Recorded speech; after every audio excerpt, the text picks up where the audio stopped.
আসসালামু আলাইকুম রহমতুল্লাহ বারাকাত। গাইস, কেমন আছেন? আশা করি সবাই ভালো আছেন।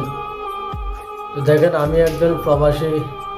যারা হয়তো প্রবাস থেকে আমার ভিডিওটা দেখতেছেন তারা অবশ্যই সাপোর্ট করবেন এবং আমি অসহায় চ্যানেলটি অবশ্যই সাবস্ক্রাইব করবেন। তো গাইস, আজকে আমি 2 দিন যাবত খুবই অসুস্থ।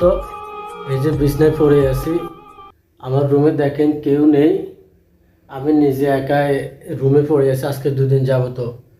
কত মাগো মাগো কই চিৎকার করছি এবং কত যন্ত্রণায় ভুগছি অসুখে। এই যে দেখেন ওষুধ, এই যে এই যে দেখেন, কালকে গিয়ে ওষুধ আনলাম। এই প্রবাসের মাঝে আসলে যদি অসুস্থ হই, দেখার মতন কোনো কেউ থাকে না, দেখার মতো কেউ থাকে না। নিজেকে চিৎকার করে হোক, যেভাবে হোক, নিজেরটা নিজেকে সামলাতে হয়। কারণ এখানে আপন বলতে কেউ নাই, সবাই সবার কাজে, সবাই সবার দান্তা ব্যস্ত থাকে। এই জন্য বলি, আজকে আমি 2 দিন অসুস্থ আছি, সবাই আমার জন্য দোয়া করবেন, আল্লাহ যাতে আমাকে সুস্থ করে। আজকে 2 দিন এই বিছনায় আমি পড়ে আছি, খুবই অসুস্থ। কিন্তু কেউ এসে জিজ্ঞাসা করে না যে যে কেমন আছিস বা কি অবস্থা।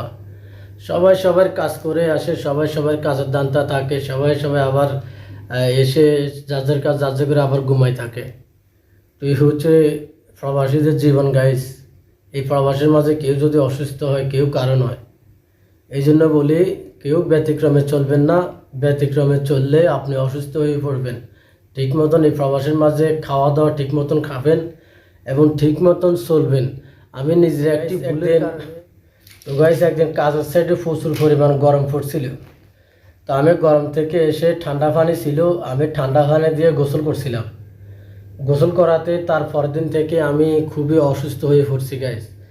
তো আমি এই জন্য বলি, যারা আপনারা প্রবাসী আছেন, হয়তো বাইরে থেকে অনেক গরম, আপনারা গরম মাঝে কাজ করেন বা গরমের থেকে এসে মন চায় একটু ঠান্ডা পানি দিয়ে গোসল করার জন্য।